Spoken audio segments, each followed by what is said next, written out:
सभी को नमस्कार। मनिका पुस्तक आप निकालेंगे तो उसका जो पार्ट 2 है उसका नाम है पाथेयम, जिसका अर्थ है जीवन रूपी यात्रा के लिए सुभाषित रूपी भोज्य सामग्री। Good sayings as provisions for the journey of life.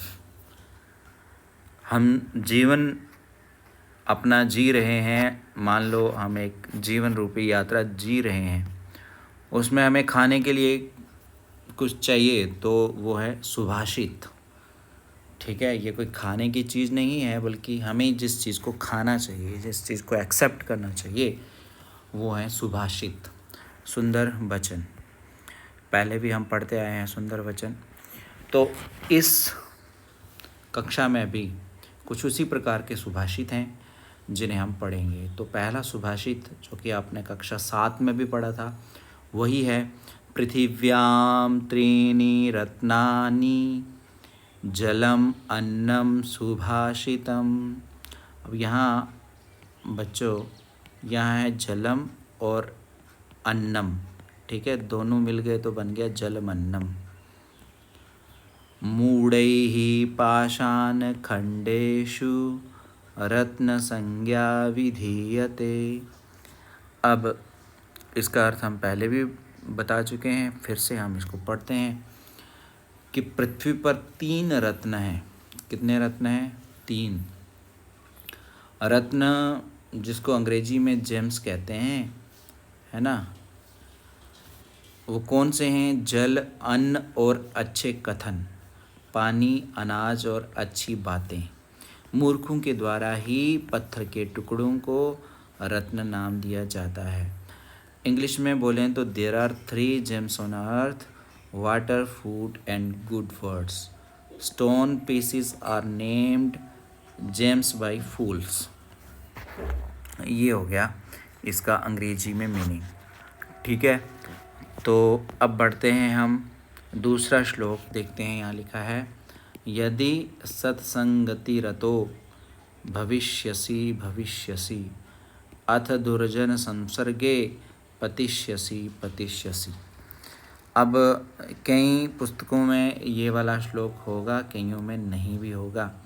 अगर नहीं है तो दूसरा होगा, तो आप दूसरा पढ़िए।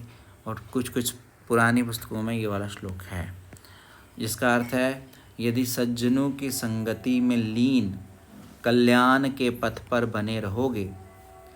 ठीक है, मतलब अगर अच्छे लोगों के साथ दोस्ती करके अच्छे रास्ते पर बने रहोगे, अन्यथा अदरवाइज दुर्जनों की संगति में आसक्त रहोगे तो अपने कल्याण के मार्ग में भ्रष्ट हो जाओगे, अर्थात गिरते ही चले जाओगे। पतिष्यसि पतिष्यसि मतलब ये है कि अगर अच्छे लोगों की संगति में रहोगे तो आपका कल्याण हो जाएगा। ठीक है, if absorbed in the company of gentlemen you will remain on the path of welfare। Otherwise दुर्जनों की संगति में आसक्त रहोगे तो अपने कल्याण के मार्ग में भ्रष्ट हो जाएगा। और लिखा है, otherwise you will remain engrossed in the company of the wicked and you will become corrupt in your path of welfare. Your will stop achieving anything in your life। मतलब अपने कल्याण के मार्ग में भ्रष्ट हो जाओगे कब? जब आप किसी दुर्जन के साथ रहोगे, अर्थात गिरते ही चले जाओगे, गिरते ही चले जाओगे, उठ नहीं पाओगे। अब तीसरा श्लोक है, लिखा है, गच्छन् पिपीलको याति योजनानां शतान्यपि। यह शतान्यपि जो है ये है शतानी, शतानी मतलब 100 और अपि इससे बना हुआ है शतान्यपि। ठीक है, आगच्छन् वैनतेयोपि पदमेकं न गच्छति। ये श्लोक जल्दी इसलिए बता रहा हूँ क्योंकि ये आपने 7th में पढ़े हुए थे। ठीक है, गच्छन् पिपीलिका, पिपीलिका कहते हैं चींटी को, याति मतलब जाती है, योजनानाम योजन माइल्स को कहते हैं, शतानी अपि, शतानी अपि मतलब 100 माइल्स भी। आगच्छन आती हुई, वैनतेयः, वैनतेयः एक पशु क्या है? पक्षी है ना, वैनतेयः, वैनतेयः होता है बच्चों गरुड़। ठीक है, गरुड़ा वट कहते हैं सुबैनतया। पदम एकम न गच्छति, तो पदम एकम जो है ये कैसे बना हुआ है, पदम और एकम से बना हुआ है, पदम एकम। ठीक है, पदम होता है एक कदम, एक कदम को कहेंगे पदम एकम। ठीक है, ना गच्छति मतलब नो, गच्छति मतलब जाता है।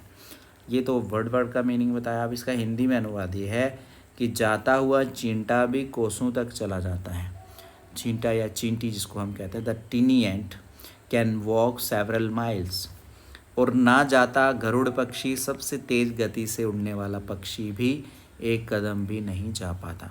And Garuda word the fastest flying word can not go even one step if it makes up it's mind.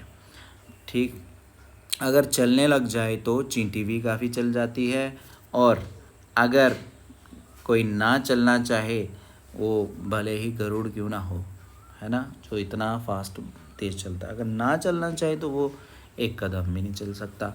तो सब बात किसके ऊपर निर्भर है, हमारे दिमाग के ऊपर। अगर हम सोच लें तो हम महान बन जाएं, अगर हम सोच लें कि हमने महान बनना ही नहीं है तो हम छोटे ही बन के रह जाएंगे। अब हमारा चतुर्थ श्लोक जो है इस तरह से, शोको नाशयते धैर्यम, शोको नाशयते श्रुतम, शोको नाशयते सर्वम, नास्ति शोक समो रिपुः। शोक यहाँ बहुत बार आ रहा है वर्ड जिसका अर्थ होता है चिंता, जिसका क्या अर्थ होता है, चिंता, है ना, ग्रीफ जिसको कहते हैं अंग्रेजी में। तो ये ग्रीफ के बारे में इस श्लोक में कुछ कुछ लिखा है। क्या लिखा है, चलिए इसको जानते हैं। लिखा है, चिंता धैर्य को नष्ट करता है, शोको नाशयते धैर्यम, धैर्य जिसको पेशेंस कहते हैं। और शोको नाशयते श्रुतम, जो शोक है, चिंता है, वो श्रुतम मतलब शास्त्र आदि के सुने हुए ज्ञान को नष्ट करता है। नाशयते मतलब नष्ट करता है। शोको नाशयते सर्वम, तो चिंता है सब कुछ नष्ट कर देता है। नास्ति शोक समो रिपु, रिपु होता है बच्चों शत्रु। ये एग्जाम में पूछे जाने वाला एक पर्यायवाची है, शत्रु रिपु, शत्रु रिपु, शत्रु रिपु, इस तरह से आप याद कर लीजिए। शोक समो मतलब चिंता के समान, शोक अर्थात चिंता के समान कोई शत्रु नहीं है। Grief destroys patience, grief destroys the knowledge of ethology given to us by our elders. Grief destroys everything. There is no enemy like grief. अब है हमारे पास श्लोक संख्या 5, गौरवं प्राप्यते दानात् न वित्तस्य संचयात्, स्थिति रुचैः, स्थिति रुचैः पयोधानां पयोदीनां मदः स्थितिः। गौरवं प्राप्यते दानात्, अर्थात धन का दान करने से गौरव प्राप्त होता है। गौरवं प्राप्यते दानात्, दानात् मतलब दान से, दान से गौरव प्राप्त होता है। गौरव क्या होता है, ग्लोरी, क्या होता है, इसकी अंग्रेजी होती है ग्लोरी। और ना वित्तस्य संचयात्, ना की संग्रह करने से, ना ही पैसे को इकट्ठा करने से। पैसे को अगर बांटेंगे तो हमारी ग्लोरी बढ़ेगी। ऐसे लिखा है, स्थिति रुचैः पयोदानाम, जो जल देने वाले मेघ होते हैं उनकी स्थिति ऊपर होती है। ठीक है, पयोदा किसे कहते हैं, पयोदा कहते होते हैं बादल को। तो ये एग्ज़ाम में आता है, बताइए, बादल का पर्यायवाची तो हो गएगा पयोदा। और उसी तरह से लिखा है पयोदीनाम अधः स्थिति, और जल धारण करने वाले समुद्रों की स्थिति नीचे होती है। तो पयोदी कहते हैं समुद्र को जो पानी धारण करके रखते हैं, और पयोदा कहते हैं बादल को। तो यहाँ मैं दोनों शब्द अलग अलग लिखता। तो क्या क्या शब्द है, पहला है पयोदा, पयोदा किसको कहते हैं बच्चों, बादल को। ठीक है, और दूसरा शब्द है पयोदी, पयोदी होता है समुद्र, जो समुद्र को जो पानी को धारण करता है ना, उसको कहते हैं समुद्र। तो मतलब समुद्र का पर्यायवाची हो गया पयोदी, और बादल जिसको मेघा कहते हैं, मेघा का पर्यायवाची हो गया पयोदा। तो donation of wealth brings glory and not it's collection. The position of the clouds giving water is above and the position of the oceans holding water is below. ठीक है, ये हो गया इसका अर्थ। अब हम बढ़ते हैं श्लोक संख्या, इसके बाद वाला कौन सा श्लोक है बच्चों, श्लोक है हमारे पास 6, ये भी बहुत प्यारा श्लोक है। सदभिस्तु लीलयाम प्रोक्तम। ठीक है, यहाँ दो शब्द हैं, एक है प्र, एक है उक्तम। ठीक है, जो कहा गया उसको बोलते प्रोक्तम। शिला लिखितम अक्षरम, यहाँ लिखितम अक्षरम, लिखितम अक्षरम। असदभि शपथेनापि, शपथेन अपि, शपथेनापि। जले लिखितम अक्षरम, जले लिखितम अक्षरम। इसका अर्थ है सदविस्तु लीलया प्रोक्तम। ठीक, तो अगर हम लोग इसको अलग अलग करके लिखें तो इस तरह से हो जाता है। देखो, सद्भिः, सद्भिः अस्तु। ठीक है, सद्भिः अस्तु, सद्भिस्तु। वैसे ये प्रोक्तम, प्राउक्तम, फिर है यहाँ पर लिखितम। शिला, शिला किसको कहते हैं? पत्थर को। तो शिला लिखितम, लिखितम। और उसके बाद है अक्षरम। अक्षरम आप समझते ही हैं, है ना। वैसे ये असदभि शपथेनापि, तो शप, शापा था ए न, शपथेन, फिर अपि, शपथेनापि बन जाएगा। जले लिखितम अक्षरम, यहाँ पर भी क्या है? लिखितम अक्षरम। तो मतलब सद्विस्तु लीलया प्रोक्तम, सज्जनों के द्वारा लीला में कहा गया। ठीक है, लीला में कहा गया मतलब मजाक मजाक में भी कहा गया। शब्द भी चट्टान पर लिखे हुए अक्षर के समान होता है। चट्टान, पत्थर के ऊपर लिखा हुआ अक्षर के समान होता है। वैसे ही असज्जनों द्वारा, जो सज्जन नहीं है ना, विक्ट पर्सन होते हैं, जो मतलब बिल्कुल डल पर्सन होते हैं, असज्जनों द्वारा शपथ ग्रहण करके भी कहा हुआ शब्द, शपथ मतलब कसम खा करके भी कहा हुआ जो शब्द है, जल में लिखे अक्षर की तरह होता है। तो पानी के ऊपर आप अक्षर लिखोगे तो वो कितनी देर टिकेगा? थोड़ी देर टिकेगा। मतलब जो दुष्ट लोग होते हैं उनकी बातें जो हैं पानी पर लिखे हुए अक्षर की तरह होती हैं। उनकी बातें मतलब टाइम पास होती हैं। और जो अच्छे लोग होते हैं ना, विद्वान लोग, उनकी बातें जैसे पत्थर पर लिखा हुआ कोई चीज़ है, वैसे कोई मिटा ही नहीं सकता। The words said by the gentleman is sarcasm, are similar to the letters written on the rock, and even the words spoken by wicked persons in oath are like the letters written in the water. अब है हमारे पास श्लोक संख्या 7। भवन्ति नम्रास्तर्वा फलोद्गमैः। यहाँ क्या है? फाला ओद, फलोद, फिर लिखा है गमैः, फलोद्गमैः। ठीक है, नवाम्भु, नवाम्भुभि, नवाम्भुभिर् भूरि विलम्बिनो गणाः, नवाम्भुभिर्भूरि विलम्बिनो गणाः। अनुद्धताः सत्पुरुषा समृद्धिभिः, स्वभाव एवैषः परोपकारिणाम्। देखा, भवन्ति नम्रास्तर्वा फलोद्गमैः, जिसका अर्थ है कि फलों के आने पर पेड़ झुक जाते हैं। भवन्ति नम्रा, नम्र होता है झुकना, तरवा मतलब पेड़, फलोद्गमैः फल के उद्गम होने से, मतलब फल के आ जाने से। वैसे लिखा है नवाम्भुभिर, नवाम्भुभिर भूरि विलम्बिनो गणाः। तो मतलब नव होता है नए, अम्बु भी हो गया मतलब पानी के द्वारा नए जलों से युक्त होने पर मेघ धरती की ओर अत्यधिक झुक जाते हैं। तो मेघ जो है, घना, घना को कहते हैं मेघ, घना मतलब मेघः, ये एग्ज़ाम में आता है। बादलों का पर्यायवाची मेघः, घनाः।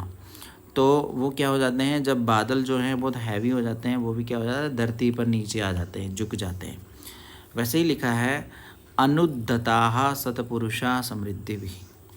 वैसे ही समृद्धि आ जाने से जो सत्पुरुष हैं, जो अच्छे लोग हैं, वो भी क्या हो जाते हैं, विनम्र हो जाते हैं, अनुद्धता हो जाते हैं। विनम्र, अनुद्धता मतलब विनम्र हो जाते हैं। तो लिखा है स्वभाव एवैषः, एव ऐषः, एव ऐषः, एवैषः, है ना। ये ही स्वभाव है किसका? परोपकारिणाम, परोपकार करने वालों का, परोपकार करने वालों का यही स्वभाव होता है। कैसा स्वभाव होता है? जैसे पेड़ों का हो जाता है, पेड़ों के पास फल आते हैं तो झुक जाते हैं, बादलों के पास पानी आ जाता है बहुत सारा तो झुक जाते हैं। वैसे ही जो सत्पुरुष लोग हैं, उनके पास बहुत सारा खजाना आ जाने पर वो भी अनुद्धता हो जाते हैं, झुक जाते हैं। यही स्वभाव है परोपकारी लोगों का। trees are bent when fruits arrive. The clouds become highly inclined towards the earth when they get filled with new water. Gentlemen become humble when prosperity comes. This is the nature of philanthropist. जो उसके बाद है ये वाला श्लोक लिखा है, काष्ठाद अग्निर्जायते, काष्ठाद अग्निर्जायते मध्यमानाद, मध्यमानाद है। उसके बाद भूमिस्तोयम खन्यमाना ददाति, सोत्साहानां नास्त्य साध्यम नरानां मार्गारब्धाः सर्वयत्नाः फलन्ति। तो ये श्लोक हैं, गा करके बोलना आप लोग कक्षा में। काष्ठादग्निर्जायते मध्यमानात् भूमिस्तोयं खन्यमाना ददाति, सोत्साहानां नास्त्य साध्यं नरानां मार्गारब्धाः सर्वयत्नाः फलन्ति। तो यहाँ इन श्लोकों का क्या अर्थ है वो हम लोग थोड़ा सा जान लेते हैं। क्या अर्थ है देखिए, लिखा है काष्ठाद अग्निर्जायते। काष्ठ कहते हैं बच्चों लकड़ी को, किसको कहते हैं, लकड़ी। तो यहाँ लिखा है काष्ठाद, काष्ठाद पंचमी हो गई, तो इसका अर्थ हो गया लकड़ी से। ठीक है, लकड़ी से क्या हो जाता है, अग्नि जायते, अग्नि आग उत्पन्न हो जाती है। कैसे, मध्यमानात, मथने से। ठीक है, churning produces fire from would. ठीक है, तो जब हम मथते हैं उसको, बार बार जोर लेके लकड़ी के ऊपर लकड़ी को घुमाते रहते हैं, तो उससे क्या हो जाएगा, लकड़ी आग पैदा हो जाएगी। भूमि ही तोयम खन्यमाना ददाति, वैसे लिखा है खोदी जाती हुई धरती जल देती है। ठीक है, भूमि धरती को कहते हैं, तोयम कहते हैं पानी को, और खन्यमाना मतलब खोदने पर, ददाति मतलब देती है। भूमि जल देती है खोदने पर। सोत्साहानाम, वैसे लिखा सोत्साहानाम मतलब उत्साहानाम, उत्साह से युक्त व्यक्तियों के लिए। ठीक है, ना अस्ति साध्यम नरानाम, असाध्य अर्थात असंभव नहीं है। ठीक है, यहाँ नास्त्य लिखा है, नास्त्य, ये जो नास्त्य शब्द है ये किससे बना हुआ बच्चों, ना और अस्ति से, नहीं है। क्या नहीं है, असाध्यम, असाध्य मतलब मुश्किल। ठीक है, नरानाम मनुष्यों, नर कहते हैं मनुष्य को, नर क्या होता है, मनुष्य। तो नरानाम हो गया मनुष्यानाम, मनुष्यों के, तो नर मनुष्य हो गया। तो क्या लिखा है कि उत्साही पुरुषों के लिए असाध्य नहीं है, कुछ भी असंभव नहीं है। मार्गारब्धाः सर्वयत्ना फलन्ति, सही दिशा में प्रारंभ किए गए सभी प्रयत्न फल देने वाले होते हैं। सर्वयत्ना, यत्न होते हैं प्रयत्न, कोशिशें, मेहनतें, फलंती मतलब फल देती हैं, सभी मेहनतें, सभी कोशिशें फल देती हैं। मार्ग आरब्धाः, मार्ग शुरू करने से, सही दिशा में प्रारंभ करने से, सही दिशा में मार्ग शुरू करने से। इंग्लिश में अगर बोलें तो इस तरह से होगा, churning produces fire from would, digged earth gives water, nothing is impossible for enthusiastic people, all efforts started in the right direction are fruitful। तो ये इसका क्या हो गया अंग्रेजी में मीनिंग। वैसे ही यहाँ 9वां श्लोक है, लिखा है वयमिह परितुष्टाः वल्कलैस्त्वं दुकूलैः सम इह परितोषो निर्विशेषो विशेषः। सा तु भवति यस्य तृष्णा विशाला मनसि च परितुष्टे को अर्थवान को दरिद्रः। वयमिह परितुष्टाः वल्कलैस्त्वं दुकूलैः सम इह परितोषो निर्विशेषो विशेषः। सा तु भवति यस्य तृष्णा विशाला मनसि च परितुष्टे को अर्थवान को दरिद्रः। तो ये श्लोक अलग अलग छंदों में गाया जाता है। वयमिह परितुष्टा वल्कलैस्त्वं दुकूलैः सम इह परितोषो निर्विशेषो विशेषः। स तु भवति यस्य तृष्णा विशाला मनसि च परितुष्टे को अर्थवान को दरिद्रः। अलग अलग तरीके से गा सकते हैं इसको, गाना भी चाहिए श्लोकों को, बिना शर्म किए गाना चाहिए क्योंकि ये श्लोक हैं, श्लोक गा करके ही बोलें। लिखा है वयम इह परितुष्टा वल्कलैस्त्वं दुकूले, मतलब यहाँ हम सब वल्कल वस्त्रों से खुश हो गए। वल्कल वस्त्र, वल्कल क्या होता है? वल्कल होता है जो स्किन होती है ना पेड़ों की, उसको कहते हैं वल्कल। वयमिह परितुष्ट, हम जो हैं वल्कल वस्त्रों से खुश हो गए। वल्कलै त्वं दुकूले, और तुम रेशमी वस्त्रों से। दुकूल हो गया रेशमी, तो दुकूले हो गया रेशमी वस्त्रों से। ठीक है।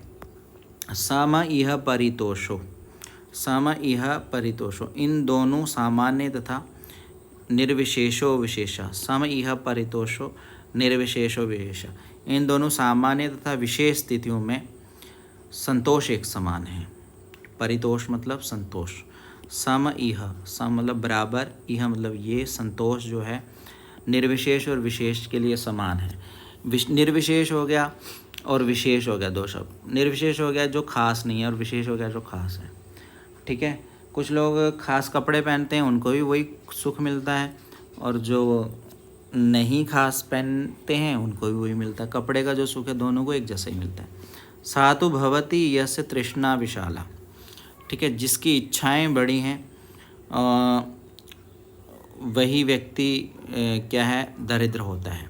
मनसि च परितुष्टे, और जो मन से संतुष्ट होता है वही जो है धनवान होता है, और गरीब का कोई भेद नहीं होता। को अर्थवान को दरिद्र, मन से संतुष्ट जो है वही धनवान होता है, और अर्थवान को दरिद्र, और जो दरिद्र होता है गरीब का कोई भेद नहीं होता, मतलब उसका कोई टाइप नहीं होती, नो काइंड। तो ये फिर से पढ़ लीजिए आप। लिखा है कि हम यहाँ पर वल्कल वस्त्रों से खुश हो गए, तुम रेशमी वस्त्रों से नहीं। इन दोनों सामान्य तथा विशेष स्थितियों में संतोष एक समान है। वही व्यक्ति दरिद्र होता है जिसकी इच्छाएं बड़ी हों, और मन के संतुष्ट होने पर धनवान और गरीब का कोई भेद नहीं होता। जब मन संतुष्ट होता है तो गरीब भी वैसा ही होता है और गरीब भी वैसा ही होता है, कोई डिफरेंस नहीं रहता। Some people become happy with old and torn clothes. Some become happy with silk clothes. In both these general and special situations, satisfaction is the same. A person is improvised when its desires are increased. There is no difference between rich and poor when the mind is satisfied. अब है बच्चों ये 10वां श्लोक। लिखा हुआ है ऐश्वर्यस्य विभूषणं सुजनता शौर्यस्य वाक् संयमो ज्ञानस्योपशमः कुलस्य विनयो वित्तस्य पात्रे व्ययः अक्रोधस्तपसः क्षमा बलवतां धर्मस्य निर्व्याजता सर्वेषामपि सर्वकारणमिदं शीलं परम भूषणम। शीलम परम भूषणम अंतिम लाइन में लिखा है, और लिखा है ऐश्वर्य से विभूषणम सुजनता, मतलब ऐश्वर्य का आभूषण सज्जनता है, और शौर्य से वाक् संयम, और शौर्य का आभूषण वाणी पर नियंत्रण है। ज्ञानस्योपशमः कुलस्य विनयो, ज्ञान का आभूषण मन की शांति है, और कुल का आभूषण विनम्रता है। कुलस्य विनयो वित्तस्य पात्रे व्ययः, और धन का आभूषण उचित पात्र पर खर्चा करना है।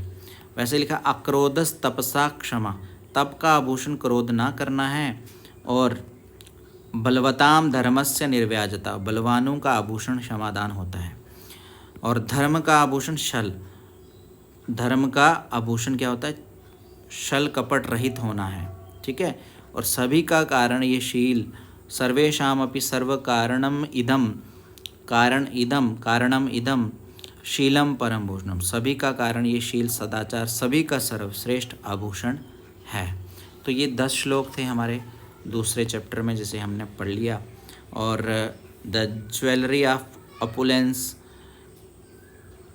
ठीक है, jewellery of valour is control over speech, jewellery of knowledge is peace of mind, the jewellery of the clan is modesty, jewellery of money is to be spent in the appropriate place, the jewelry of tenacity is not to be angry. Jewelry of strong ones is forgiveness. The ornament of religion is not to be deceived. For all the reasons, this modesty is the best jewelry of all. तो ये 10 श्लोक जो हैं हमारे पाथेयम पाठ के हैं, जिन्हें हमने पढ़ लिया। अब इनके जो प्रश्नोत्तर हैं वो हम दूसरी वीडियो में करेंगे। अब यहीं तक हम रखते हैं इस वीडियो को।